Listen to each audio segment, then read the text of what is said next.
Hello, I'm Larissa Taboryski, the Convection Guru. Convection has been a standard feature in ovens for many years, but for most people it's an absolute mystery how to cook in convection, which is a shame because anything you cook in convection tastes much better than foods cooked in regular bake. Now, when it comes to preparing a Thanksgiving turkey and your oven side dishes, convection is definitely the mode to choose, because it makes the process so much easier and the results are spectacular. Basically, convection means that heat is circulated around the oven and it penetrates foods from the edge to the core. Because the heat's distributed evenly, you can cook on multiple racks at one time and there'll be no transference of flavor between different foods. Surprisingly enough, that strong driving heat actually locks moisture in. It does not dry food.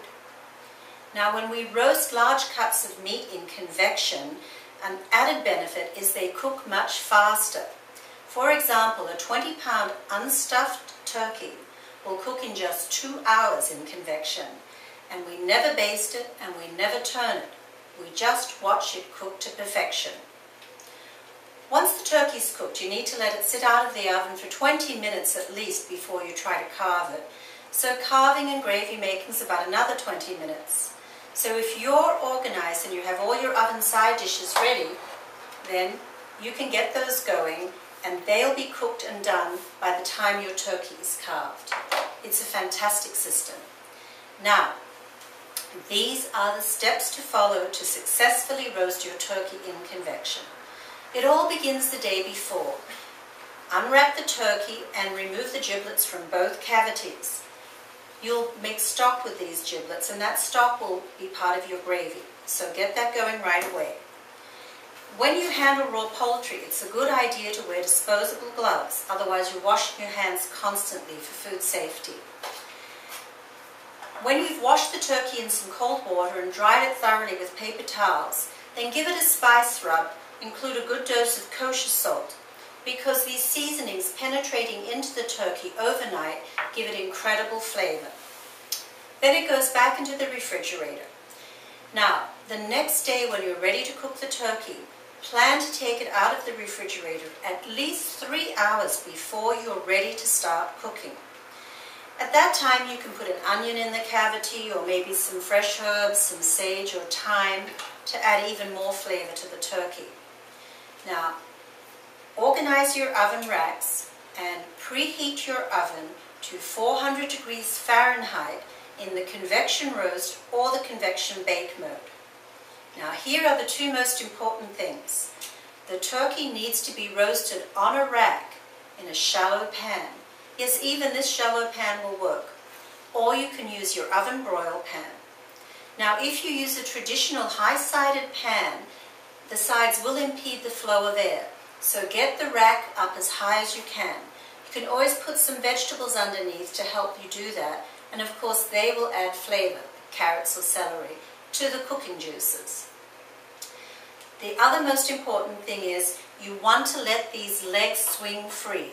Don't trust the turkey. Because it's going to cook much faster, you need to let that heated air penetrate right into that thickest part of the turkey. And if it's trussed, can't get in there. And then you have to cook it longer to cook that part, and then the breast is overcooked. When your turkey goes into the oven, set the timer for 20 minutes. And when that time elapses, reduce the oven temperature to 350 degrees Fahrenheit for the remainder of the cooking time. Now, my bird's little. He's only 10 pounds, so I'm estimating an hour and a half.